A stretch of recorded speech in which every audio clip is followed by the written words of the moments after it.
नमस्कार, मी गणेश शिंदे. आपल्या सर्वांचं राजमुद्रा न्यूजच्या समाज मुद्रा विसर्जनामध्ये मनपूर्वक स्वागत.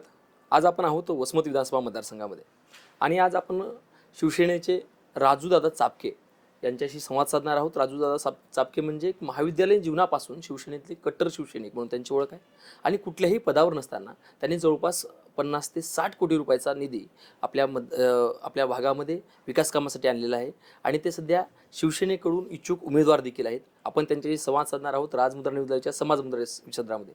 दादा नमस्कार. नमस्कार. जय महाराष्ट्र. जय महाराष्ट्र.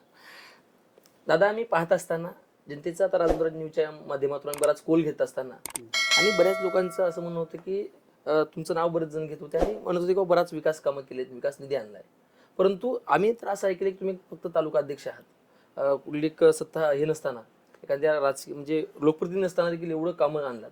या मागचं रहस्य काय, नेमकं काय सांगाल? हे कसं जमलं?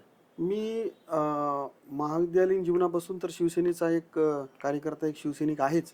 त्याचबरोबर मागच्या 2022च्या काळामध्ये आमचे संपर्क प्रमुख सन्माननीय आनंदरावजी जाधव साहेब आणि जिल्ह्याचे जिल्हाप्रमुख संतोषजी बांगर, माजी खासदार हेमंतभाऊ पाटील यांनी मला पक्षाचं तालुका प्रमुख म्हणून काम करण्याची एक संधी उपलब्ध करून दिली. आणि या संधीचं सोनं करत असताना या ग्रामीण भागात, या वसमत विधानसभेमध्ये शिवसैनिक हा तळागाळात रुजलेला आहे. प्रत्येक गाव तिथे शाखा, गाव तिथे शिवसैनिक आमच्या इथे आहे. आणि शिवसैनिक हा एक विस्थापित घटक आहे, कारण प्रस्थापिताच्या विरोधात शिवसैनिकांचा लढा हा कायम राहिलेला आहे. आणि या भागामध्ये आम्ही जेव्हा गावोगाव फिरत होतो तेव्हा आमच्या असं लक्षात आलं की शिक्षण व्यवस्था असेल किंवा इतर अनुषंगिक गावातील अंतर्गत काही छोट्या मोठ्या अडचणी असतील, याच्यामध्ये भरीव काम करण्याची खूप मोठी एक गरज आम्हाला वाटली. आणि हा निधी उपलब्ध करत असताना आदरणीय महाराष्ट्र राज्याचे मुख्यमंत्री एकनाथरावजी शिंदे साहेब असतील, त्याचबरोबर आमचे संपर्क प्रमुख आनंदराव जाधव साहेब असतील, संतोषदादा बांगर असतील, हेमंत पाटील साहेब असतील, आणि सर्वात महत्त्वाचं म्हणजे आमच्या जिल्ह्याचे पालकमंत्री सन्माननीय अब्दुलजी सत्तार साहेबांच्या माध्यमातून हा निधी आम्हाला इथं उपलब्ध करून घेता आला. भल्याभल्यानं जे जमलं नाही ते आम्ही अतिशय लीनतेनं त्यांच्याकडे जाऊन खऱ्या अर्थानं आमच्या या मतदारसंघामध्ये या गोष्टीची निकड आहे, गरज आहे, या सर्व गोष्टी त्यांना आम्ही पटवून देऊनच हा निधी आम्हाला इथं आणणं शक्य झालं. आणि कसल्याही प्रकारची गुत्तेदारी, ठेकेदारी करण्यासाठी हा निधी आम्ही इथं उपलब्ध करून घेत नाही आहोत. तर सर्वसामान्य गोरगरीब जनतेची पायाभूत सुविधा, सोयीसुविधांची ही कामं आहेत आणि गरजेचे आहेत. ही सर्व गोष्टी त्यांना पटवून दिल्याच्या नंतरच हा निधी आम्हाला प्राप्त झाला. नक्कीच दादा. म्हणजे तुम्ही मुख्यमंत्री साहेबांचे देखील एक विश्वास असल्यामुळे सर्व गोष्टी शक्य झाल्या असं वाटते. त्यासोबत आताच बघितलं आपण की 2-3 दिवसापूर्वी प्रचंड अतिवृष्टी झाली, प्रचंड पाणी झालं आणि शेतकऱ्यांचं प्रचंड नुकसान झाले. तुम्हाला नेमकं काय वाटते किंवा शासनाकडून कशा प्रकारची मदत मिळेल आणि तुम्ही पाहणी देखील केली, काय काय झाली नुकसान? खूप मोठ्या प्रमाणामध्ये अतिवृष्टी या भागामध्ये झाली. मला म्हणजे आमच्या वसमत तालुक्यातच नाही तर पूर्ण हिंगोली जिल्हा असेल, परभणी असेल, आजूबाजूच्या नांदेड जिल्हा, सगळीकडेच अतिवृष्टीनं थैमान घातलं होतं. सोयाबीनसारखं पीक असेल, याचं खूप मोठ्या प्रमाणामध्ये अतोनात नुकसान या भागात झालेलं आहे. महाराष्ट्र राज्याचे मुख्यमंत्री आदरणीय एकनाथजी शिंदे साहेबांकडंच आम्ही संतोषदादा बांगर यांच्या माध्यमातून 4 दिवसाखाली आम्ही त्यांची भेट पण घेतली. आणि साहेबांना या गोष्टीची जाणीव आहेच, मुख्यमंत्री साहेबांना, किंवा खूप मोठ्या प्रमाणामध्ये इथं नुकसान झालेलं आहे, शेतकऱ्यांचं अतोनात नुकसान झालेलं आहे. तर या माध्यमातून शेतकऱ्यांना भरीव असा इथं नुकसान भरपाई भेटली पाहिजे, जेणेकरून या शेतकऱ्याचं कंबरडं जे काही ह्या पुराच्या थैमानानं मोडलेलं आहे ते त्यांना पूर्वपदावर येण्यासाठी भरीव अशी आर्थिक मदत, मग ती पीक विम्याच्या माध्यमातून असो किंवा मग शासनाच्या माध्यमातून असो, ही मिळालीच पाहिजे. ही अशी आमची शासनाकडे मागणी आहे. दादा, आपण महायुतीचे घटक आहात. शिवसेना म्हणजे एक महायुतीचा घटकच आहे आणि इथले जे रनिंग आमदार आहेत हे देखील राष्ट्रवादी अजितदादा गटाचे असल्यामुळे हे देखील महायुतीचे घटकच आहेत. तरी पण आपण या विधानसभेला कशी समोर जाणार आहात, काय काय सांगायचं? नाही, महायुती ही मागच्या 2 वर्षामध्ये झाली. त्यामध्ये मागच्या 1 वर्षापूर्वी या महायुतीमध्ये अजितदादा पवार साहेब पण याच्यात सामील झाले. त्या अगोदर तर शिवसेना भारतीय जनता पार्टीची जी काही महायुती, ही अभेद्य महायुती मागच्या अनेक वर्षापासून इथे आहे. आणि त्या अभेद्य महायुतीमध्ये ही जागा जवळपास 30 वर्षापासून शिवसेनेकडे आहे. त्यामध्ये आमचे आदरणीय नेते डॉक्टर जयप्रकाशजी मुंदडा साहेब यांनी जवळपास 7 निवडणुका लढवल्या, त्याच्यातल्या 4 निवडणुका त्यांनी जिंकल्या. आणि त्यांच्या माध्यमातून या वसमत विधानसभेवर सतत शिवसेनेचा भगवा हा फडकत राहिलेला आहे. आणि या माध्यमातून आम्ही मागच्याही काळामध्ये शिवसेनेचं कार्यकर्ते शिवसेनेच्या माध्यमातून सर्वसामान्य जनतेची गोरगरीब जनतेची आम्ही कामं केलेली आहेत आणि याही पुढच्या काळामध्ये ती अधिक जोमानं करता यावी. आणि ही कामं करत असताना कुठंतरी एका पक्षाच्या पदाधिकारी म्हणून कामाला कुठंतरी एक बंधनं येतात आणि ही खऱ्या अर्थानं जर कामं करायची असतील, आपला तालुका, आपली विधानसभा क्षेत्रातील गावं असतील, यांना खऱ्या अर्थानं समृद्ध करायचं असेल, गोरगरीब लोकांची अडकलेली कामं जर करायची असतील, तर इथं आपल्याला आपल्या हक्काचा आमदार असायला पाहिजे, आपला वाड्या असायला पाहिजे. या माध्यमातून सर्व शिवसैनिकांची आर्त हाक आहे की आपण ही निवडणूक लढवली पाहिजे आणि त्या माध्यमातून आम्ही या निवडणुकीला सामोरं जाणार आहोत. नक्कीच दादा. दादा, त्यासोबतच आपण वसमत विधानसभा मतदारसंघात पाहतोय की बरीच चर्चा आहे की गुरु शिष्यामध्ये लढाई होईल, लढत होईल. जे काही गुरु शिष्य अनेक वर्ष सोबत होते त्यांच्यात लढत होईल असं दिसतंय. परंतु हे नेमकं याच्यामध्ये तथ्य काय? कारण की इतके दिवस ते सोबत होते आणि असं देखील बोललं जाते की हे कुठं वरवर दाखवलं. म्हणजे तुमच्यामध्ये तुम्हाला काय वाटतं की काय आहे नेमकं? आता याच्यामध्ये कसं आहे की माझं मत तुमचं मत याला जास्त महत्त्व देण्यापेक्षा जनतेच्या मनात काय आहे, कारण जनतेचं मत ह्या जनतेच्या एका मतातूनच ह्या विधानसभेचा आमदार, या लोकसभेचा खासदार, या देशाचा प्रधानमंत्री, या राज्याचा मुख्यमंत्री ठरवला जातो. त्यामुळे कुठंतरी जनतेच्या मताला आपण प्राधान्य दिलं पाहिजे. आणि मी गावोगाव फिरत असताना जेव्हा आम्ही सर्वजण सोबत एकत्रित बसतो, मग ते आमचे पक्षाचे कार्यकर्ते असतील किंवा इतर सर्वसामान्य जनता असेल ज्यांना राजकारणाचं काही देणं घेणं नाही, या सर्वांकडून आम्हाला असं ऐकू येतंय की हे दोघं जण एकच आहेत, यांना तिसरा माणूस याच्यामध्ये एंटर होऊ द्यायचा नाही आणि कुठंतरी आपल्यातच सर्व स्पर्धा घडून यायली असं जनतेला दाखवण्याचं, असं हे माझं मत नाही, हे सर्वसामान्य जनतेचं, सर्वसामान्य नागरिकांचं मत आम्ही गावागाव फिरत असताना आमच्या कानावर येतं. म्हणजे हे दोघंही एक आहे असं तुम्हालाही वाटतंय, जनतेला देखील असं वाटतंय. मग मग तुम्ही तुमच्या पक्षाकडे अशा गोष्टी करणार का? सांगणार? नाही, पक्षाचे मी सांगण्यापेक्षा पक्षाचे माझ्या व्यतिरिक्तही बरेच खूप पदाधिकारी इथं कार्यरत आहेत. त्याचबरोबर पक्षाचे वेगवेगळे सर्वे मागच्या 6 महिन्यापासून या मतदारसंघामध्ये होत आहेत.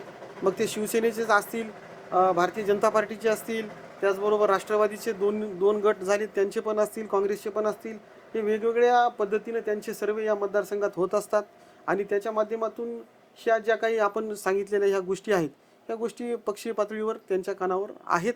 आणि मागच्या लोकसभेच्या निवडणुकीमध्ये सुद्धा सन्माननीय विद्यमान आमदार महोदयांनी जे काही इथं काम केलेलं आहे, हे कामाचं पण सगळं पक्षीय पातळीवर जे काही आमचे ज्येष्ठ नेते आहेत त्यांच्याकडे सुद्धा ह्या गोष्टी गेलेल्या आहेत. मला वाटतं की या वसमत विधानसभा मतदारसंघामध्ये डॉक्टर जयप्रसाद मुंद्रा साहेबांचं देखील फार मोठं कार्य आहे, त्यांचं देखील बरंच आहे. त्यांची भूमिका काय असेल? आदरणीय डॉक्टर जयप्रकाशजी मुंद्रा साहेबांनी 4 वेळेस या मतदारसंघाचं प्रतिनिधित्व केलं. त्यामध्ये 1 वेळेस ते सहकार मंत्री म्हणून त्यांनी 5 वर्ष इथं महाराष्ट्र राज्याचं पद भूषवलेलं आहे आणि त्या 5 वर्षाच्या कार्यकाळामध्ये आदरणीय डॉक्टर साहेबांनी मोठ्या प्रमाणामध्ये इथं विकासाच्या कामासोबतच सहकार क्षेत्रामध्ये, शिक्षण क्षेत्रामध्ये सुद्धा खूप मोठी भरीव अशी कामगिरी केलेली आहे.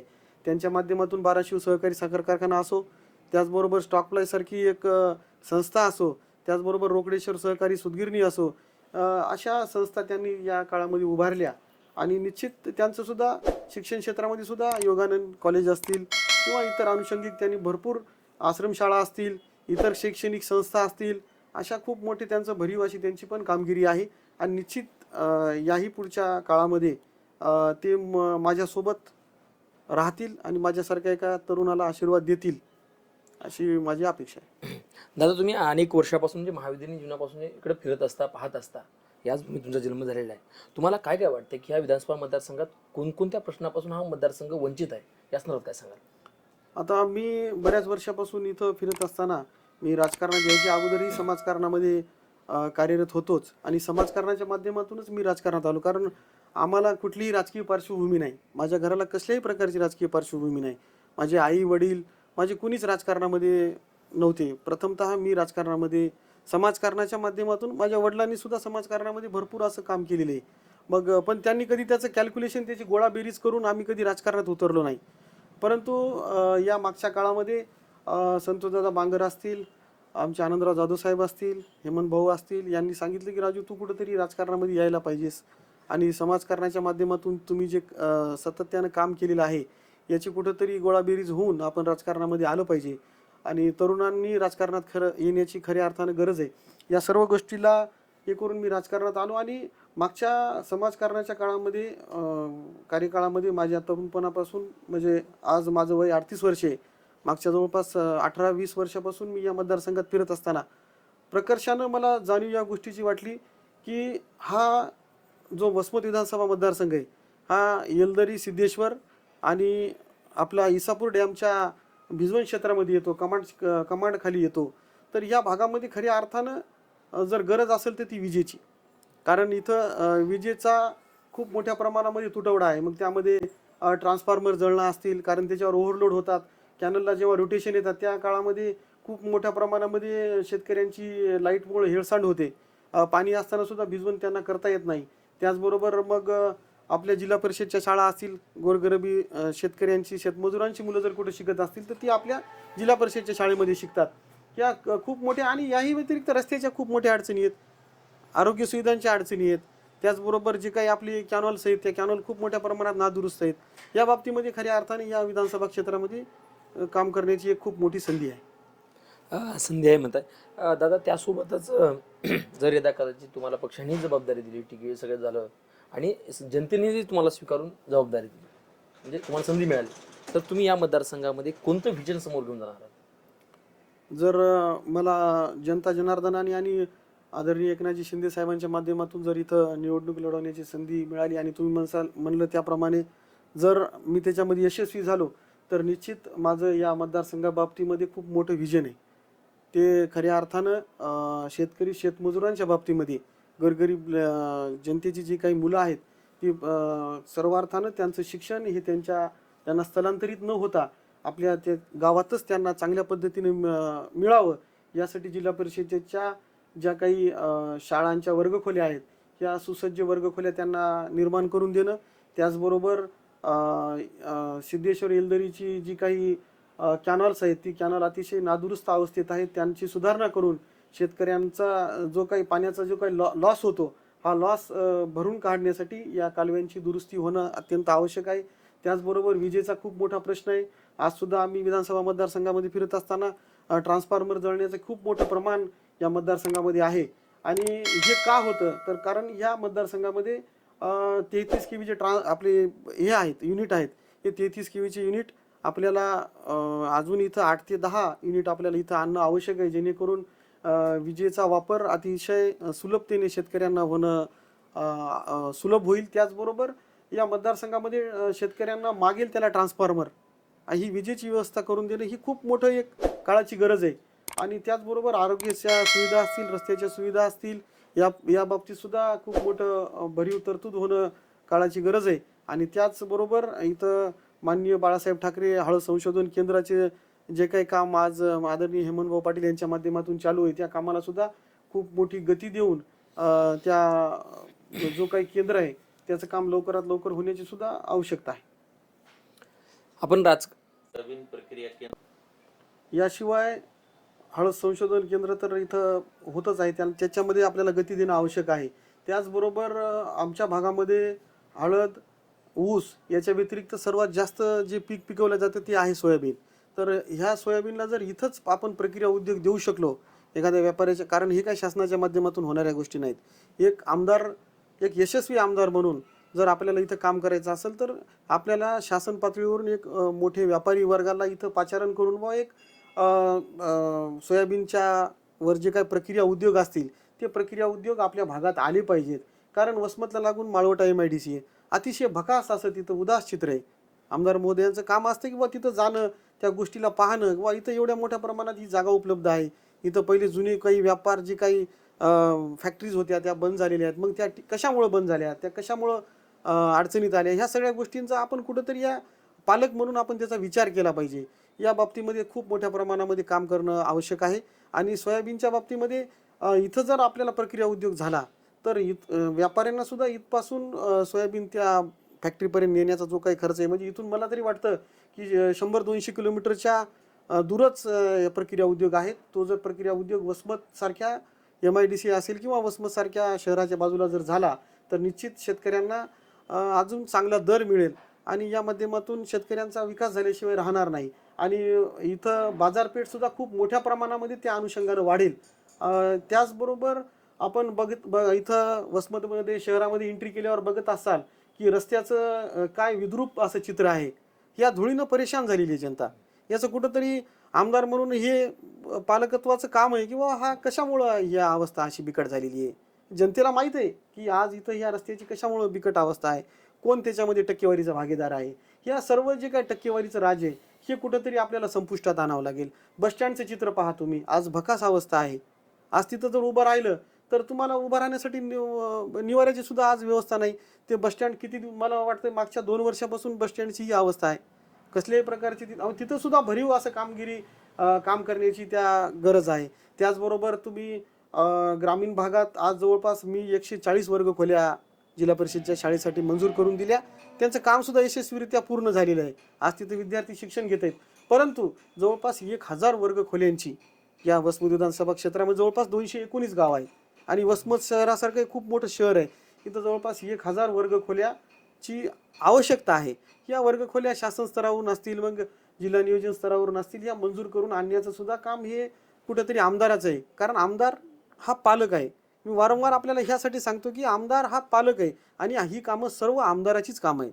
ही करायलाच पाहिजेत. आणि या पुढचं जे तुम्ही म्हणाल की विजन, ह्या विजनमध्ये प्रामुख्यानं मी काम सर्वात अगोदर माझा फोकस काय राहील तर तो जिल्हा परिषदच्या शाळेचं विकास करणं. त्या पायाभूत सोयीसुविधामध्ये ग्रामीण भागातील जी काही जनता आहे, मग सर्वार्थानं शेतकरी असतील, छोटे शेतकरी असतील, शेतमजूर असतील, यांच्यासाठी ह्या सोयीसुविधा उपलब्ध असल्या तर ते निश्चिंतपणे आपल्या कामाला जाऊ शकतील. नाहीतर लेकरू वसमतला शिकायले, नांदेडला शिकायले, म्हणजे एक जीव 2 जाग्यावर, ही सर्व परिस्थिती जर आपल्याला दूर करायची असेल, खऱ्या अर्थानं त्यांच्या खिशाला झळ बसू द्यायची नसेल, तर ह्या गोष्टी प्रामुख्यानं आपल्याला या तालुक्याचा पालक म्हणून कराव्या लागतील. त्याचबरोबर या भागामध्ये रस्त्यांची सुद्धा खूप मोठी अडचण आहे आणि माझं प्रामुख्याने विजन आहे की शासनानं एशियन डेव्हलपमेंट बँक असेल, हुडको बँक असेल, याच्या माध्यमातून हजारो कोटी रुपयांचं कर्ज उभारून जी काही रस्त्याची कामं हातात घेतलीत, याचप्रमाणे एशियन डेव्हलपमेंट बँक असेल, हुडको बँक असेल, यांच्याकडून पुन्हा एकदा कर्ज काढून माझा शेतकरी समृद्ध झाला पाहिजे. ठीक आहे, रस्ते आहेत, रस्त्याची कामं ही होणारच आहेत. रस्ता आज केला तुम्ही 5 वर्षाला पुन्हा तो नादुरुस्त होणार आहे, त्याची पुन्हा तुम्हाला कामं करावंच लागणार आहेत. परंतु या एशियन डेव्हलपमेंट बँक असेल, हुडको बँक असेल, यांच्या माध्यमातून माझा शेतकरी विजेमध्ये जर समृद्ध झाला, कारण माझ्या भागामध्ये इरिगेशन ही खूप मोठ्या प्रमाणात आहे, याला कुठेतरी विजेची जोड पाहिजे. कारण पाणी असून फायदा नाही. कारण आज घडीला जर तुम्ही पाहिलं तर चाऱ्यांची अवस्था अत्यंत बिकट झालेली आहे. कॅनलला लागून ज्या चाऱ्या असतात आपल्याला भिजवण करण्यासाठी, चारीवरचं भिजवण मी तर म्हणतो 99% हे बंद झालेलं आहे. सर्वांचं भिजवण हे कशावर चालतं तर इलेक्ट्रिक मोटरावर. मग त्यामध्ये आपल्याला भरीव असं काम करावं लागणार आहे. मग त्याच्यामध्ये सोलार पंप आपल्याला इथं द्यावा लागणार आहेत. त्यासाठी शासनाकडं तुटपुंजा निधी नसल्यामुळं ह्या गोष्टी सर्व कुठंतरी स्टॉप झालेल्या आहेत. एशियन डेव्हलपमेंट बँकेतून कुठंतरी 100 कोटी 200 कोटीचा रस्ता देण्यापेक्षा मी तर म्हणतो की 500 कोटी जर तरतूद या वसमत विधानसभेसाठी केली तर सर्वार्थाने इथले जे काही 33 केवीचे जे काही आपले ट्रान्सफॉर्मरचे जे युनिट आहेत, हे 33 केवी सुद्धा आपल्याला इथं मंजूर करून आणता येतील. त्याच्यामधून त्याला निधी उपलब्ध करता येईल. त्याचबरोबर मागेल त्याला ट्रान्सफॉर्मर, ते 16चा ट्रान्सफॉर्मर असेल, 25चा असेल, 63चा असेल, 100चा असेल, जशी शेतकऱ्यांची मागणी आहे त्या पद्धतीनं आपल्याला हा विजेचा पुरवठा त्यांना करता येईल. आणि सर्वार्थानं विजेच्या बाबतीत जर माझा तालुका सक्षम झाला तर शेतकऱ्याला मी सांगतो, आज काही संकट आलं शेतकऱ्यावर, शेतकरी सक्षम राहील. प्रत्येक वेळेस शासनाला शेतकऱ्याला मदत करायची गरज पडणार नाही. कारण आज पाण्याच्या बाबतीमध्ये आपण समृद्ध आहोत, म्हणजे माझा वसमत तालुका तरी समृद्ध आहे. आणि या बाबतीमध्ये जर आपल्याला विजेचं त्यांना आपण हे संकट दूर केलं तर यासाठी काहीतरी हे शासन स्तरावरूनच ह्या गोष्टी व्हायला पाहिजेत. आणि हे कुठंतरी शासनाला पण सांगावं लागेल किंवा साहेब तुम्ही आम्हाला एशियन डेव्हलपमेंटमधून, हुडकोमधून आपल्याकडून जे काही कर्जाच्या माध्यमातून इथं आपण रस्ते देत आहात, याऐवजी एखादा रस्ता कमी करा. त्याच्यामध्ये आपण आपण हे विजेच्या बाबतीमध्ये एक क्लस्टर निर्माण करू. विजेच्या बाबतीमध्ये खऱ्या अर्थानं इथं तहसीलदार तुमच्या हातात आहे, डेप्टी कलेक्टर तुमच्याकडे आहेत, त्याच्याबरोबर MSEBचे डेप्युटी इंजिनियर जेही तुमच्याकडे आहेत. त्याचबरोबर ह्या सर्व व्यवस्था तुम्ही एका जागी बसवा. त्यांना विचारा किंवा आपला किती एरिया हा कमांड एरियामध्ये येतो कॅनोलच्या, मग इसापूर डॅम असेल, सिद्धेश्वर एलदरीमध्ये आपण किती एरिया आपला कमांडमध्ये येतो, खऱ्या अर्थानं आपल्याला विजेची मागणी किती आहे, खऱ्या अर्थानं हे किती शेतकरी आहेत, हे सगळे तुमच्याकडे आहे ना डाटा, तुम्ही करू शकता. फक्त तुमची मानसिकता आणि तुमची इच्छाशक्ती यासाठी पाहिजे. आणि आमदाराचं हे काम असतं, कुठेतरी या गोष्टी होत नाहीत.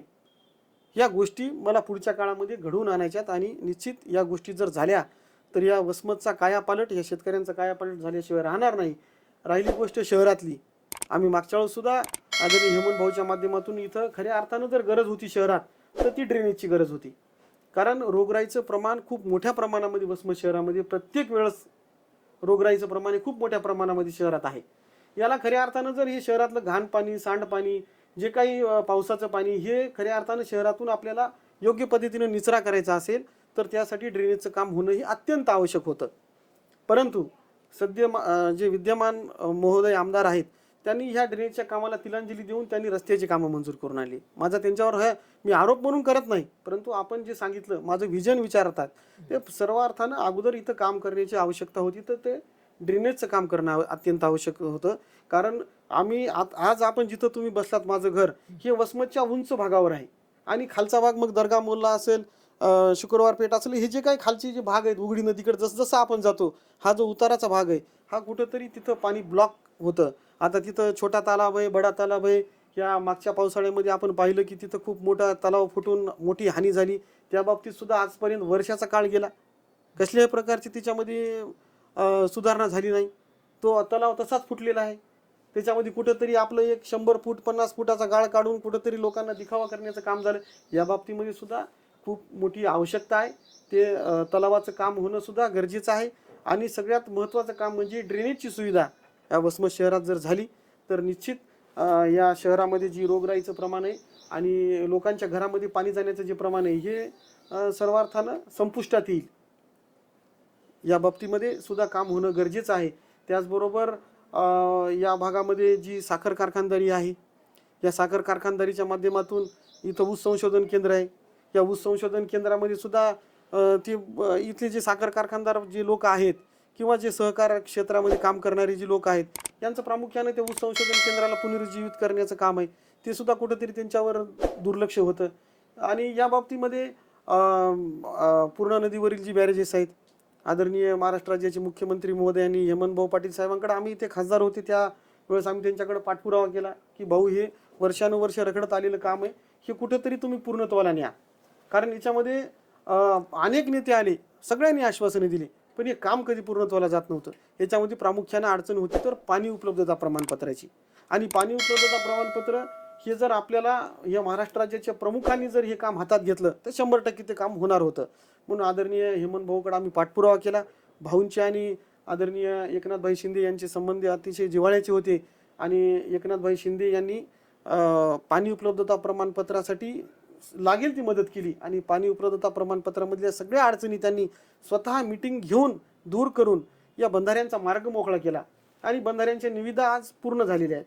त्या निविदा पूर्ण होऊन याच्यावर आपल्याला थांबायला जमणार नाही, तर त्या निविदेमध्ये जे कोणी कंत्राटदार असतील त्यांना लवकरात लवकर इथं पाचारण करून ही बंधाऱ्यांची कामं जर लवकरात लवकर पूर्ण झाली तर मला असं वाटतं की जवळपास 219 गाव, म्हणजे याच्यामध्ये वसमत विधानसभेतली तर गावं आहेतच, परंतु नदीच्या पलीकडची सुद्धा परभणी तालुक्यातली सुद्धा गावं, यांना सुद्धा खूप मोठ्या प्रमाणात याच्यात फायदा होणार आहे. प्रामुख्यानं ज्या पाणी पुरवठ्याच्या अडचणी आहेत, मग नदीकाठची जी गावं जवळपास, मी तर माझा एक ढोबळ अंदाज आहे की जवळपास 100 गावांचा पिण्याच्या पाण्याचा प्रश्न या जे 4 बंधारे इथं आज बांधल्या जाणार आहेत त्याच्या माध्यमातून दूर होणार आहे. त्याचबरोबर सिंचनाचा सुद्धा याच्यामध्ये खूप मोठा प्रश्न निकाली निघणार आहे. या बाबतीमध्ये त्याच्या कामाला सुद्धा आपल्याला गती आणण्यासाठी हे सुद्धा एक पालक म्हणून आमदार महोदयाचं काम आहे. आणि निश्चित येणाऱ्या काळामध्ये जर जनतेने मला संधी दिली तर या सर्व कामांना आपण गती आणू आणि या भागाचा, या वसमत विधानसभा क्षेत्राचा, या वसमत शहराचा कायापालट करण्याचं काम हे माझ्यासारख्या एका तरुणाचं आहे. आणि माझं एक ध्येय आहे आणि हे माझं स्वप्न आहे की समृद्ध वसमत शहर. मग याच्यामध्ये कचऱ्याच्या अडचणी असतील, आज तुम्ही जर इथं आले असाल तर ह्या कोपऱ्यावर तुम्हाला कचऱ्याचा ढीग दिसतंय, तिथं साचलेली नाली दिसती, पाण्याचा डोह दिसतंय.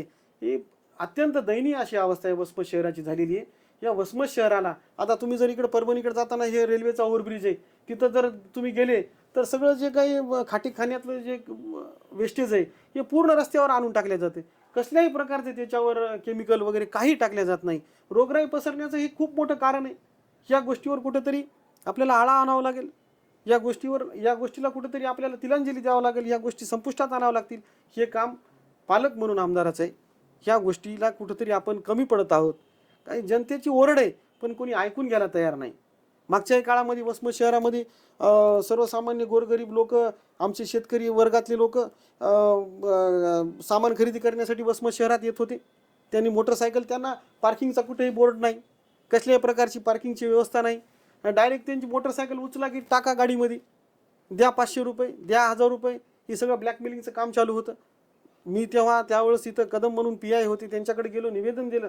हे जर प्रकार नाही बंद झाला तर मग आम्हाला काहीतरी वेगळं शिवसेना स्टाईलनं आम्हाला आंदोलन करावं लागेल, आणि ह्याच्यामध्ये जे काय भ्रष्टाचार व्हायला आहे त्या भ्रष्टाचाराला आम्ही कुठेतरी तोंड फोडणार. तेव्हा त्यांनी तो प्रकार तिथं कुठेतरी बंद झाला. आणि पुन्हा जर हे अशी जे काही प्रकार आहेत अजून नव्यानं, मला वाटतं ते अजून प्रकार सुरू झालेले आहेत. हे प्रकार सगळं बंद करण्याचं काम पालक म्हणून एक आमदाराचं आहे. याच्यावर ह्या जनतेचे, या जवळपास आज या वसमत विधानसभेमध्ये 3,25,000 मतदार आहेत. या मतदारांचे पालक म्हणून कुठेतरी आमदार असतो, आणि पालकाचं काम आहे की घरातल्या आपल्या लहान लेकराला जशी ठेच लागली तर आपण त्याला पाहतो, काय झालं काय नाही, दवाखान्यात नेतो, त्याला मलमपट्टी करतो. खऱ्या अर्थानं आमदार म्हणून तो या जनतेचा पालक आहे. जनतेच्या ज्या काही अडचणी असतील त्या आमदाराच्या अडचणी आहेत असं समजून त्यांनी प्रत्येकाचं काम केलं पाहिजे. मग ते आरोग्य क्षेत्रात असो, किंवा मग तुमच्या शिक्षण क्षेत्रात असो, किंवा मग तुमच्या शेतकऱ्यांचं सिंचन क्षेत्र असो, विजेचं क्षेत्र असो, प्रचंड खूप मोठ्या या वसमत विधानसभा क्षेत्रामध्ये अडचणी आहेत. या अडचणीला खऱ्या अर्थानं जर आपण काम करायचं ठरवलं तर तुम्हाला 24 तास कमी पडतील. एवढं हे अडचणीचं इथं मोठं संकट, इथं एवढा मोठा डोंगर उभा राहिलेला आहे. आणि डोंगर फोडण्याचं काम निश्चित मी येणाऱ्या काळामध्ये, मला जर संधी मिळाली तर मी करणार आहे, आणि ह्या भगीरथ मी घेऊन पुढे जाणार आहे, उचलणार आहे. नक्कीच दादा, एखादा युवक 20व्या वर्षी महाविद्यालयीन जीवनामध्ये राजकारणामध्ये तुम्ही समाजकारणात येतो, आणि समाजकारणातून राजकारण येतो, आणि आपण एक विजयांचा प्रश्न घेतल्यानंतर एक सविस्तर उत्तर, म्हणजे त्यांना ती जाणीव आहे, आणि ते प्रत्येक प्रश्नाचं उत्तर देत असताना एक पुढते किंवा मला हे करायचं आहे, मला हे झालं पाहिजे असं उत्तर देत होतं. दादा, खरंच तुम्ही जे विजन सांगितलं ते खरंच खूप महत्त्वाचं विजन आहे. आणि त्यासोबतच हे सगळं ऐकत असताना आम्हाला देखील असं वाटलं की तुमचं जे 20व्या वर्षापासून तुम्ही या समाजकारणाच्या माध्यमातून राजकारणामध्ये आलात, हा नेमका शैक्षणिक, सामाजिक आणि राजकीय असा प्रवासाला कशी सुरुवात झाली, या संदर्भात काय सांगाल? मी माझ्या वडिलांच्या सोबत व्यवसाय करत असताना, माझ्या वडिलाचं सामाजिक जीवन त्यांनी जगत असताना, किंवा आपण जेव्हा काहीतरी एक अर्निंग करतो, जेव्हा आपण एक 4 पैसे कमाई करतो, त्याच्यातला आपण समाजासाठी, देवधर्मासाठी कुठंतरी एक दान करण्याची त्यांची वृत्ती होती. त्या वृत्तीचा धागा पकडून आम्ही हे समाज जीवनामध्ये काम करत होतो.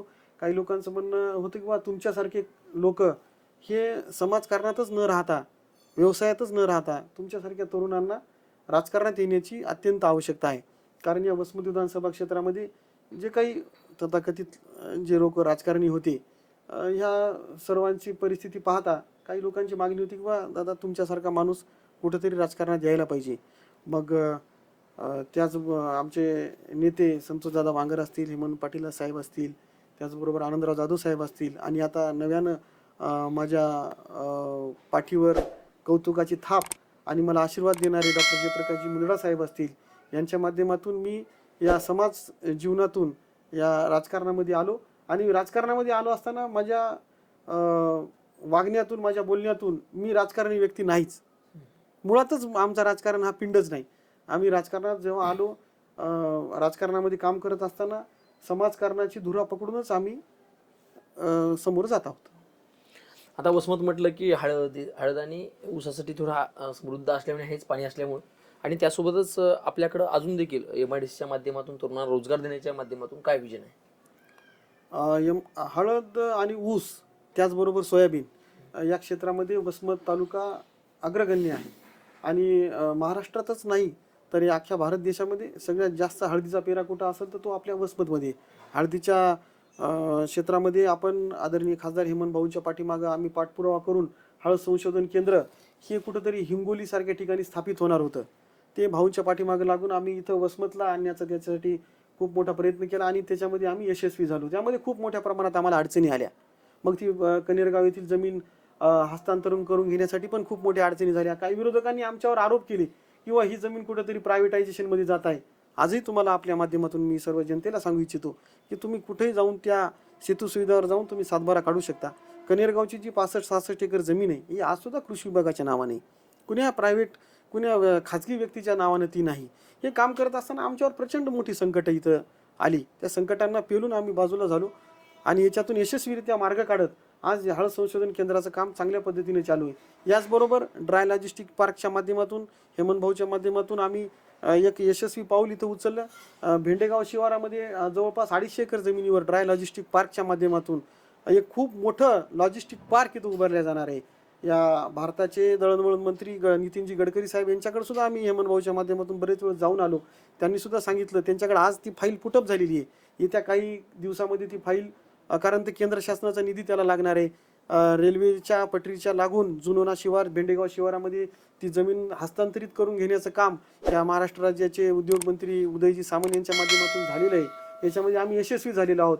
येत्या काळामध्ये ह्या ड्राय लॉजिस्टिक पार्कच्या माध्यमातून जवळपास 5,000 तरुणांना इथं रोजगार उपलब्ध होणार आहे आणि ही रोजगाराची खूप मोठी संधी इथं उपलब्ध करून देण्याचं काम आम्ही इथं कोणत्याही पदावर नसताना आम्ही केलेलं आहे. कारण सगळ्यात महत्त्वाचं इथं इच्छाशक्ती आणि एक प्रामाणिकपणा याच्यामध्ये कुठंतरी लागतो की आम्हाला याच्यातून आम्हाला स्वतःला काही पैसे कमवायचे नाहीत, आम्हाला स्वतःला काही याच्यातून साध्य करून घ्यायचं नाही.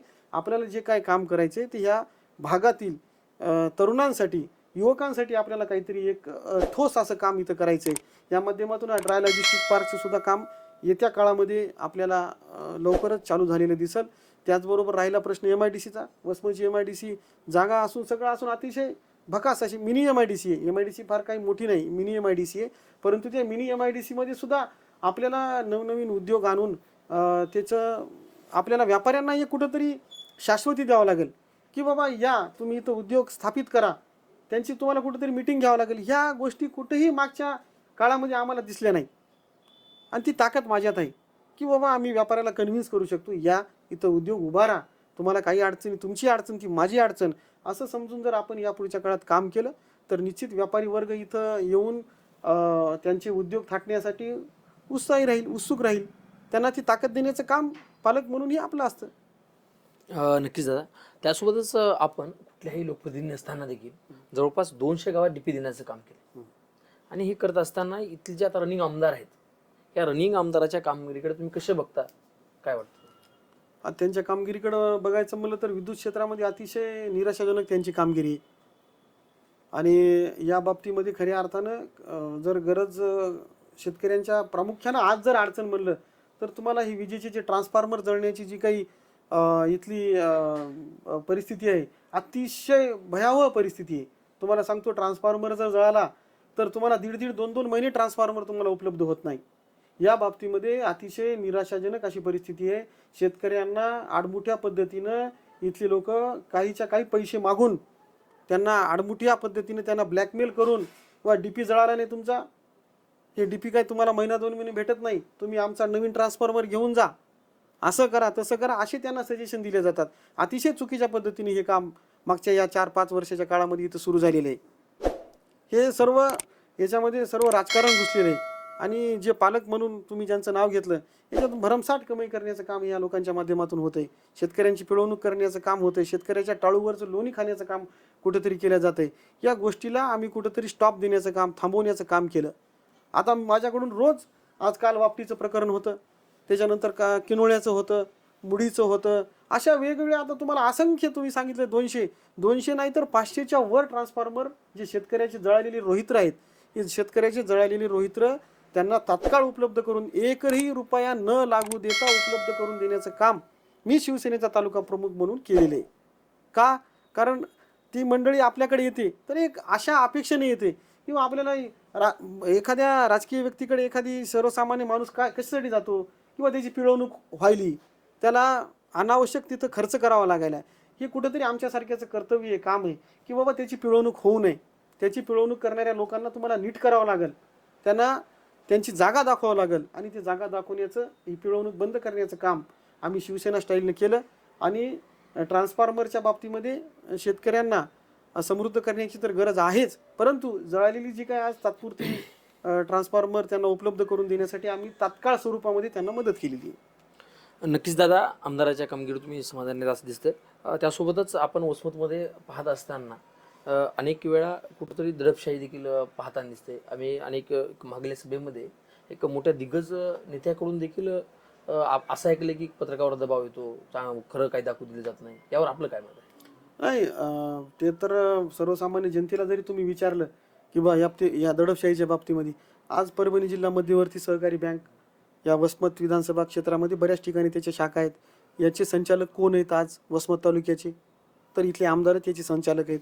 आज शेतकऱ्यांना त्यांचे जे काही पैसे येतात, मग ते ऊसाचे असो, तुमच्या पडझडीचे असो, खलडणीचे असो, पीक विम्याचे असो, हा सर्व पैसा कुठं येतो? तर तो परभणी जिल्हा मध्यवर्ती सहकारी बँकेत येतो. तिथं दलाल बसलेलीच आहेत. या दलालाच्या माध्यमातून तुम्हाला जर विड्रॉल द्यायचा असेल तर दलालाच्या माध्यमातून तुमचा विड्रॉल दिल्याशिवाय तुम्हाला पैसे भेटत नाहीत. सर्वसामान्य शेतकरी जर गेला तर त्याला 2,000 रुपयाच्या वर त्याला पेमेंट भेटत नाही. त्याला सुद्धा तुम्ही आज विड्रॉल द्या आणि 4 दिवसांनी या म्हणता. याचं जबाबदार कोण आहे? याचे जबाबदार खऱ्या अर्थानं त्या बँकेचे ह्या तालुक्याला जे निवडून दिलेले संचालक आहेत ते आहेत. आणि तेच संचालक या तालुक्याचे पालक आहेत, या विधानसभेचे पालक आहेत. अतिशय विद्रूप, अतिशय विदारक अशी ही परिस्थिती आहे. आणि खऱ्या अर्थानं दडपशाहीच्या माध्यमातून ते बँकेतले कर्मचारी सुद्धा यांच्या दडपणाखाली काम करतात. त्यांचा फोन येऊ द्या, नंतरच आम्ही काम करू. हे याच्या व्यतिरिक्त सुद्धा जे काही आज सोसायटीच्या माध्यमातून डिमांड होतात, परभणी जिल्हा मध्यवर्ती बँकेला जे सोसायटीच्या माध्यमातून डिमांड जातात, जे तक्ते तयार होतात, या तक्त्याच्या माध्यमातून सुद्धा दडपशाही. त्या गावातील त्यांचेच कार्यकर्ते, त्यांचेच बगल बच्चे यांच्याच ते तक्ते मंजूर केले जातात. सर्वसामान्य गोरगरीब शेतकऱ्यांना त्याच्यावर अन्याय होतो. ह्या सर्व गोष्टी आता ह्या मी फक्त चिल्लर ह्या 2 गोष्टी सांगितल्याच. अशा तहसीलमध्ये सुद्धा त्यांचा एक टेबल आहे. तो कोण माणूस आला, कोण तहसीलदारकडे गेला, तो कॅमेरा त्यांनी तिथे बसून ठेवलेला आहे. ते त्याच्याकडे अगोदर जाणं, त्याला निवड दाखवायचं, नंतर मग पुढे जायचं. हे अशा प्रकारची ही कामं सुरू आहेत. ही अतिशय विद्रूप अशी भयानक अशी ही परिस्थिती आहे. प्रत्येक ठिकाणी त्यांचे टेबल बसलेले आहेत. मग तुमचं रजिस्ट्री ऑफिस असो, तहसीलचा तर मी विषय सांगितला, पोलीस स्टेशनला सुद्धा अशी विदारक परिस्थिती. कोणावर काय गुन्हा दाखल करायचा, सामाजिक तेढ कसं निर्माण होईल, 2 समाजामध्ये कशी भांडणं लावल्या जातील, याची सुद्धा पुरेपूर काळजी घेतल्या जाते. अतिशय विदारक असे चित्र आहे. तुम्ही सर्वसामान्य जनतेचे कामं करण्यासाठी तुम्हाला सर्वसामान्य घरातला एक सामान्य तरुण म्हणून तुम्हाला जनतेने निवडून दिलं, त्याची परिपूर्ण तुम्ही निराशा करून टाकली. अतिशय विद्रूप असं ही परिस्थिती इथली तुम्हाला सांगतो. अतिशय जनता याला कंटाळलेली आहे आणि दडपशाहीचा कहर झालेला आहे, कहर. आणि ह्या दडपशाहीला जनता या 2024च्या निवडणुकीमध्ये गाडल्याशिवाय राहणार नाही, हेच या ठिकाणी मी आपल्याला सांगतो. नक्कीच दादा, जनतेमध्ये एक विद्रूप झालेला आहे आणि गाडीला असं देखील तुम्हाला देखील वाटतंय आणि जनतेला देखील वाटतंय. परंतु आपण आता पाहतोय की ते विलक्षण जवळ आले, विधानसभा जवळ आल्यात, परंतु ह्या निवडणुका ह्या दोघातच होतील. जे गुरु शिष्य होते दोघातच होतील, नवा पर्यायच येणार नाही, अशी त्याची रणनीती चालू आहे. आणि यांचे नेमके संबंध कशा प्रकारचे आहेत? आणि आता कारण की आतापर्यंत बऱ्याच निवडणुका सोबत लढले आहेत, हे संबंध म्हणजे नेमकं तुमच्या माध्यमातून जनतेला काय सांगाल? म्हणजे दोघांचे म्हणजे गुरु शिष्यांचे दोघांचे संबंध, त्यांचे संबंध तर मला सांगण्याची गरज नाही. त्यांच्या कार्यकर्त्याला त्यांचे संबंध माहिती आहेत. 5 वर्षामध्ये मग गुरु का समोर आले नाहीत? शिष्याने एवढ्या अडचणी आणल्या, त्यांचे सोबतचे कार्यकर्ते ते तर माझ्याकडे आले. आता तुम्हाला मी नाव नाही सांगणार तो कशाला, पण त्यांचे ज्या कार्यकर्ते जे माझ्यासोबत होते गुरुचे, त्या कार्यकर्त्यांना आम्ही खूप मदत करण्याचं काम केलं. मग ते मदत या ना त्या कामातून त्यांना आमच्याकडून थोडीफार का होईना फुलाची पाकळी आम्ही मदत केली. त्यावेळेस गुरु कुठं होते? म्हणजे मला कुणावर आरोप नाही करायचा, परंतु आपण आपल्या हृदयावर, आपल्या मनावर सतत एक बुद्धी जागृत ठेवून गुरुनं सुद्धा त्या गोष्टीचं एक आत्मचिंतन करायला पाहिजे होते की आपण जे कार्यकर्ते वाऱ्यावर होते यांच्यासाठी आपण काय केलं. हे सर्व जनतेला माहिती आहे. ही झाकणारी गोष्ट नाही, तुम्हाला सांगतो. ही आज न उद्या उघड होणारी गोष्ट आहे आणि ही उघड झालेली आहे. त्यामुळं तिसरा पर्याय म्हणून मी निश्चित माझ्या शिवसैनिकांना, सर्वसामान्य शेतकरी, शेतमजुरांना मी माझा तिसरा पर्याय म्हणून या विधानसभेच्या निवडणुकीला सक्षमतेने अतिशय सर्वसामान्य गोरगरीब जनतेच्या जीवावर सामोरं जाणार आहे, मी आपल्या माध्यमातून सांगतो. माझ्यासोबत भलेही कोणी मोठा नेता नसू द्या, कोणी अमुक डमुक पाटील नसू द्या, पण माझ्यासोबत सर्वसामान्य ग्रामीण भागातील जनता आहे. सर्वसामान्य ग्रामीण भागातील शेतकरी, शेतमजूर, खऱ्या अर्थाने या हुकुमशाहीला, या सर्व गोष्टीला पीडित जी जनता आहे ही माझ्यासोबत आहे. आणि या सर्वसामान्य जनतेच्या ताकदीला घेऊन मी या वसमत विधानसभेच्या 2024च्या निवडणुकीला सामोरं जाणार आहे. दादा समोर जाणार आहेत तुम्ही म्हणताय, परंतु सध्या तुम्ही महायुतीमध्ये बांधील आहात. जर यदा कदाचित काही झालं, म्हणजे काही जर दगा म्हणजे काही झालं दगाफोड झाला आणि त्यांना जर तिकीट सुटलं महायुतीकडून तुमच्या ह्याच्याकडून, तर तुमचं काय नियोजन असेल? हे बघा, मी माझं काम अतिशय चोखपणे बजावलेलं आहे. मी शिवसेनेचा तालुका प्रमुख म्हणून, या तालुक्यातील सर्व शिवसैनिकाचा एक पालक म्हणून मी माझ्या कामगिरीमध्ये कुठेही कमी पडलो नाही. मागची 2024ची लोकसभेची निवडणूक होती. तुम्ही गावोगाव फिरलेत, तुम्ही कोण्या कार्यकर्त्याला विचारलं की राजू चापकेनं कुठे काही डुप्लिकेटपणा केला का? म्हणजे सकाळी बाण म्हणायचं आणि संध्याकाळी मशाल म्हणायचं, असे काय धंदे आम्ही केलेत का? तर आम्ही बिलकुल असे धंदे केले नाहीत. तुम्हाला छाती ठोकपणे सांगतो, आम्ही पक्षाचं एकनिष्ठतेने काम केलं, महायुतीचं एकनिष्ठतेने आम्ही काम केलं. मी इथं काम करत असताना भारतीय जनता पार्टीचे कार्यकर्त्यांना, आज हे आमदार महोदय तुम्ही महायुतीमध्ये आहे म्हणतात, त्यांनी एखाद्या कार्यकर्त्याला गुलालाचा तरी धनी केला का? ठीक आहे, आमचं त्यांचं जमत नाही, आमचे त्यांचे तत्व पटत नाहीत, परंतु भारतीय जनता पार्टीचे लोक तर होते ना, त्यांना तरी तुम्ही एखाद्या उद्घाटनाला बोलवा, एखाद्या कार्यक्रमाला बोलवा. बाबा इथं 10 रुपये फंड उपलब्ध व्हायला ग्रामपंचायत तुमची, तुम्हाला हा निधी याला द्यायचा का? माहितीमध्ये तुम्ही एक या घटक पक्ष, माहितीमधले तुम्ही आमदार, माहितीमधले तुम्ही आमदार म्हणून या तिन्ही पक्षाचे पालक म्हणून तुम्ही होता. तुम्ही एखाद्या वेळेस तरी एखाद्या कार्यकर्त्याला विचारण्याचं काम केलं का? त्यांना जवळ बसून एखाद्या वेळेस तुम्ही विचारलं का? त्यांना तर अशी भीती होती की कोणाला जवळ बोलले तर ती मग ते निधी आल्यावर त्याच्यात मला हे निधी द्या, त्यांना ही भीती होती, म्हणून त्यांनी जवळ सुद्धा बोललेलं नाही. आणि आता अवघी निवडणूक 20-25 दिवसावर, 1 महिन्यावर निवडणूक आली, आणि आता तुम्ही कुठंतरी आमच्या शिवसैनिकांना आणि आमच्या भारतीय जनता पार्टीच्या कार्यकर्त्याला तुम्ही बोलवता आणि म्हणता की तुला केवढ्याचं काम पाहिजे, तुला एवढ्याचं काम देतो. जनता वेडी नाही, कार्यकर्ते सुद्धा वेडे नाही. वसमत तालुका आहे हा. वसमत तालुका बोलून दाखवत नाही तर करून दाखवतो. तुमच्यासोबत आज तुम्हाला कार्यकर्त्यांची जंत्री दिसत असेल, पण विधानसभेला ज्या दिवशी मतदानाचं बटन दाबण्याचं ज्यावेळेस वेळ येईल, तेव्हा कार्यकर्ते, तुमच्यासोबत असलेले सुद्धा कार्यकर्ते निश्चित हे सगळं काही बरोबर केल्याशिवाय राहणार नाही, हे मी तुम्हाला इथं सांगतो. नक्कीच दादा, आता जाता जाता बरीच वेळ झालेला आहे आणि तुम्ही खरंच एक प्रामाणिकपणे चांगली तळमळ व्यक्त केली मतदारसंघासंदर्भात. जाता जाता एक राजमुद्रा न्यूज लाईव्हच्या माध्यमातून तुम्ही विधानसभा मतदारसंघातील जनतेला काय आवाहन कराल? मी आपल्या राजमुद्रा चॅनलच्या माध्यमातून विधानसभेतील माझ्या सर्व जनतेला एकच आवाहन करील की मागच्या 2019च्या निवडणुकीपासून 2024 पर्यंत तुम्ही एका व्यक्तीला आमदार म्हणून निवडून दिलं, त्याची कामगिरी तुम्ही पाहिली, कशा पद्धतीनं ती कामगिरी होती मी सांगण्याची गरज नाही. सर्वसामान्य जनता अतिशय सुज्ञ आहे, ती सर्व जाणते. आणि दुसरे प्रतिस्पर्धी म्हणून जे कोणी तथाकथित ज्येष्ठ नेते इथं उतरत आहेत, त्यांची सुद्धा कामगिरी आपण 10 वर्षे पाहिलेली आहे. निश्चित माझ्यासारख्या तरुणांना आपण कसल्याही प्रकारची संधी दिली नाही, परंतु ती संधी न देता मला पक्षाने एक संधी दिली तालुका प्रमुख म्हणून, आणि ती पक्षाची संधी मला मिळालेली असताना या शासनाच्या माध्यमातून मी जी काही छोटी मोठी फुलाची पाकळी या वसमत विधानसभामध्ये शिक्षण क्षेत्र असेल, सार्वजनिक क्षेत्रामध्ये जी काही कामं, गोरगरिबांना एक पायाभूत सोयीसुविधांची जी काही कामं मी उपलब्ध करून दिली, तोडकी मोडकी का होईना, मी माझ्या इच्छाशक्तीप्रमाणे, माझ्या ताकदीनं मी माझी झोळी पसरून शासन स्तरावर गेलो. आमदार बांगरसाहेब असतील, सत्तार साहेब असतील, CM साहेब असतील, यांच्याकडं जी कामं मी मागून माझ्या वसमत विधानसभा क्षेत्रामध्ये आणली, कसल्याही पदावर नसताना मी ती कामं केली. माझ्यासारख्या तरुणाला एकदा सर्वसामान्य जनतेनं एकदा संधी द्यावी. निश्चित याच्यापेक्षा 100 पटीनं आपण ताकदीनं ही विकास कामाच्या त्या बाबतीत आपल्याला काम करताच येईल, परंतु आपला जो पायाभूत सोयीसुविधा आहेत, विजेच्या बाबतीत असेल, शिक्षण क्षेत्राच्या बाबतीत असेल, आपल्याला भरीव असं, म्हणजे जेणेकरून एक शाश्वत विकास आपल्याला दिसला पाहिजे, जेणेकरून 10-20 वर्षे तरी 25 वर्षे तरी आपल्याला पाठीमागं फिरून पाहायचं काम पडू नये, अशा पद्धतीने विकासाचं विजन माझ्यासारख्या एका तरुणाकडे आहे. निश्चित माझ्यासारख्या तरुणाला आपल्या वसमत विधानसभेतील सामान्य जनतेला मी एक आवाहन करतो की एकदा माझ्यासारख्याला संधी द्यावी.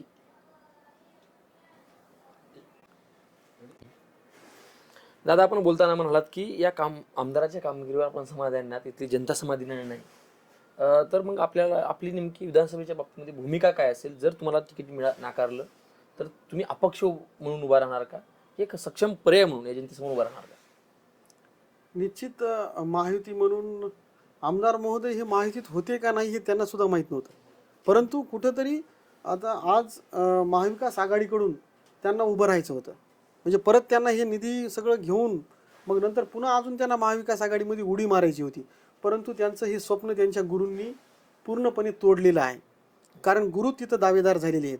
त्याच्यामुळं मग त्यांना आता पर्याय राहिला नाही, म्हणून ते आज महायुतीमध्ये असल्यासारखं दाखवत आहेत. तुम्हाला खऱ्या अर्थानं सांगतो, चोराच्या उलट्या बोंबा आहेत ह्या, ही मन तंतोतंत त्यांना लागू पडते. त्यांनी महायुतीमध्ये लोकसभेमध्ये कसल्याही प्रकारचं काम केलेलं नाही. तुम्हाला सांगतो, त्यांनी कुठं असं जोर लावून ताकद लावली का विचारा. आज महायुतीमध्ये 3 पक्ष आहेत, शिवसेना, BJP आणि राष्ट्रवादी अजित पवार गट. तुम्ही शिवसेना आणि BJPच्या कार्यकर्त्यांना कुठेही विचारा की ते किती ताकदीनं ह्या लोकसभेच्या निवडणुकीमध्ये महायुतीच्या उमेदवाराच्या पाठीमागे होते, तर त्यांचं उत्तर तुम्हाला नाही म्हणूनच येणार. कारण त्यावेळेस त्यांना परिपूर्ण अपेक्षा होती. ते मुख्यमंत्री महोदयाच्या भाषणात तिथं कार्यक्रम होता, तिथं सुद्धा ते त्यांच्या गुरुचं नाव घेऊन ओरडत होते की माझे गुरु, माझे गुरु, माझे तसे, माझे असे. त्यांच्या गुरूंनी त्यांना बरोबर काय जागा दाखवायची ती जागा दाखवली आणि गुरूंनी त्यांची जागा हस्तगत केली आणि याला तिथून उचलून अलगदपणे, हे झोपी साखर झोपेत असताना यांना उचलून कुठंतरी फेकून दिलं आणि त्यांची जागा त्यांना दाखवली. त्यामुळे हे आज कुठंतरी मग मी महायुतीचा उमेदवार आहे, आज कुठंतरी भारतीय जनता पार्टीच्या एखाद्या कार्यकर्त्याला म्हणायचं की मी तुमच्या घरी अजितदादा पवार साहेबाला घेऊन येतो, तिथं तुम्ही सगळ्याला बोलवा, आणि मग हे असे कार्यक्रम घडून आणण्याचं काम ते आज करत आहेत. कार्यकर्ते दूधखोळी नाही, जनता दूधखोळी नाही. तुम्ही काय केले काय नाही जनता उघड्या डोळ्यानं पाहिलेलं आहे. मांजरीनं कितीही डोळे झाकून दूध पिलं तरी जनतेनं उघड्या डोळ्यानं मांजर काय करायली हे पाहिलेलं आहे. ही मांजर नाही तर हे बोक्या आहे, हे सर्वसामान्य जनतेला खऱ्या अर्थानं माहीत आहे की ही बोक्या कसं आहे ते. त्याच्यामुळं याच्या भूलथापाला कोणी बळी पडणार नाही. आणि आपल्या माध्यमातून मी माझ्या शिवसेना भारतीय जनता पार्टीच्या सर्वसामान्य कार्यकर्त्याला सांगू इच्छितो की तुम्ही कसल्याही प्रकारच्या संभ्रमावस्थेमध्ये राहू नका, गुरु शिष्याच्या खोट्या भूलथापांना बळी पडू नका. खऱ्या अर्थानं आपण लोकसभेची खिंड भारतीय जनता पार्टी आणि शिवसेनेच्या कार्यकर्त्यांनी एकाकीपणे लढवली. खऱ्या अर्थानं इथं पालक असणारा राष्ट्रवादीचा आमदार काय करत होता हे सर्वसामान्य जनतेला चांगल्या प्रकारे, माझ्या कार्यकर्त्यांना चांगल्या प्रकारे माहीत आहे. परंतु कुठंतरी ही संभ्रमावस्था निर्माण करायची की महायुतीचा मीच उमेदवार राहणार आहे. आता तुम्ही महायुतीचं काय काम केलं? महायुतीच्या कोण्या घटक पक्षाला तुम्ही सामावून घेतलं? विकासाच्या कामात सामावलं, सामाजिक कामात सामावलं का एखाद्या त्यांच्या अडचणीच्या कामात तुम्ही त्यांच्या मदत केली? उलट आमच्या कार्यकर्त्यांना अडचणीत आणण्याचं काम त्यांनी केलं. यावेळेस आम्हाला DPTCच्या माध्यमातून येणारा निधी त्यांनी थांबवला. माझ्या भारतीय जनता पार्टी आणि शिवसेनेच्या कार्यकर्त्यांच्या गावामध्ये जो निधी मी मंजूर करून घेतला होता याला खऱ्या अर्थानं खोडा घालण्याचं काम आणि तो निधी थांबवण्याचं काम यांनी केलं. हे सर्वसामान्य माझ्या सर्व कार्यकर्त्यांना माहिती आहे. परंतु आपल्या माध्यमातून मी अजून सांगतो की भारतीय जनता पार्टी आणि शिवसेनेचे माझे जे सच्चे कार्यकर्ते आहेत यांना कोणाच्याही सतरंजा उचलण्याचं काम मी पडू देणार नाही. निश्चित या महाराष्ट्र राज्याचे यशस्वी मुख्यमंत्री एकनाथभाई शिंदे हे आपल्या सर्वांना न्याय देतील आणि ही जागा शिवसेनेच्या धनुष्यबाणाला सोडल्याशिवाय राहणार नाहीत आणि शिवसेनेचा धनुष्यबाणच इथं लढवल्या जाणार आहे असं मी आपल्या माध्यमातून सांगतो. आणि कसल्याही प्रकारचा संभ्रमावस्था तुमच्या मनामध्ये, कार्यकर्त्याच्या मनामध्ये ठेवू नका आणि यशस्वीरित्या आपण सर्व एकत्रित राहून शिवसेनेचा भगवा या वसमत विधानसभेवर पुन्हा डौलानं फडकवू, हेच आपल्या माध्यमातून सर्व कार्यकर्त्यांना मी आवाहन करतो. याचबरोबर मी आपल्या माध्यमातून जनतेसमोर ही मांडू इच्छितो की आमच्या महायुतीतले जे घटक पक्ष आहेत त्यामध्ये राष्ट्रवादी असेल, भारतीय जनता पार्टी असेल, शिवसेना असेल, आमच्या तिन्ही घटक पक्षांच्या सर्व कार्यकर्त्यांना सांगू इच्छितो की हे जे आमदार महोदय आहेत हे यांच्या गुरुचे होऊ शकले नाहीत. यांनी रात्रंदिवस सोबत एकमेकांसोबत उठले बसले, यांनी सर्व एकमेकांचा जय जयकार केला. आज ते त्यांना लाखोळी वाहत आहेत, शिव्या देत आहेत, त्यांना आरतुरं बोलत आहेत. याच्यातून तुम्ही यांची लायकी शोधा की बाबा हे कार्यकर्त्यांचे झाले नाहीत, स्वतःच्या पक्षाचे झाले नाहीत, स्वतःच्या गुरुचे झाले नाहीत, हे तुमचे काय होऊ शकणार आहेत? सर्वसामान्य जनतेचा तर विचारच नाही, परंतु सर्वसामान्य त्यांच्यासोबत जे कार्यकर्ते आपुलकीनं त्यांच्यासोबत 2019 पासून राबत होते हे त्यांचे सुद्धा झाले नाहीत. मग ह्या सर्व कार्यकर्त्यांना मी आपल्या माध्यमातून आवाहन करतो की राष्ट्रवादी काँग्रेस, शिवसेना माझ्यासोबतचे आणि भारतीय जनता पार्टीच्या सर्व कार्यकर्त्यांना आवाहन करतो की या महाराष्ट्राचे यशस्वी मुख्यमंत्री एकनाथभाई शिंदे, उपमुख्यमंत्री देवेंद्रजी फडणवीस साहेब आणि माननीय उपमुख्यमंत्री अजितदादा पवार साहेब या आमदार महोदयांची जी काही जे काही त्यांनी कामगिरी केली लोकसभेमध्ये असेल किंवा विधानसभा क्षेत्रामध्ये मागच्या 5 वर्षापासून, ही त्यांची जी काही कामगिरी आहे ही कामगिरी त्यांच्या कानावर आहे. त्यांनी काय कलाकारी केलेली आहे ही सुद्धा त्यांच्या कानावर आहे. त्यामुळं हे तिघही जे काही पक्षाचे करते धरते माणसं आहेत, शिंदे साहेब असतील, फडणवीस साहेब असतील, त्याचबरोबर अजितदादा असतील, हे माझ्यासारख्या एका कार्यकर्त्याला निश्चित इथं संधी देतील आणि महायुतीची उमेदवारी माझ्यासारख्या सर्वसामान्य कार्यकर्त्याला देऊन ते इथल्या कार्यकर्त्यांना न्याय देतील. त्यामुळे मी सर्वच राष्ट्रवादी काँग्रेसच्या सुद्धा कार्यकर्त्यांना सांगतो की आपण सर्वांनी सोबत राहून येथे निवडणूक महायुतीच्या माध्यमातून लढवण्यासाठी तुम्ही सज्ज राहा. वरिष्ठ मंडळी ही योग्य तो निर्णय घेतील आणि चांगल्या पद्धतीने निर्णय घेतील आणि जे कोणी बैमान आहे या बैमानाला त्याची जागा दाखवल्याशिवाय ते राहणार नाहीत, हेच आपल्या माध्यमातून सांगतो. धन्यवाद दादा, आपण राजमुद्रा न्यूज लाईव्हच्या समाजमुद्रा क्षेत्रामध्ये संवाद साधला त्याबद्दल आपले मनापासून धन्यवाद. हे होते राजू दादा चापके. त्यांनी आपली स्पष्ट भूमिका मांडली आहे की महायुतीतील भाजप असेल, राष्ट्रवादी गट असेल आणि आपलं शिवसेना या तिन्ही घटक पक्षांना सोबत घेऊन मी निवडणूक लढवणार आहे आणि या येथील अनेक असलेले प्रश्न मी सोडवण्यासाठी ही निवडणूक लढवणार आणि जिंकणार देखील अशी त्यांनी भूमिका स्पष्ट केली. यासह आपण अनेक दिग्गज व्यक्तींच्या मुलाखती पाहणार आहोत. राजमुद्रा न्यूजच्या सर्व व्हिडिओना लाईक करा, सबस्क्राईब करा आणि शेअर करा. धन्यवाद. मनोरंजनाचं प्रबोधन, करमणुकीचं उद्बोधन, बातमी अचूक, माहिती बिनचूक. पाहत रहा राजमुद्रा न्यूज लाईव्ह.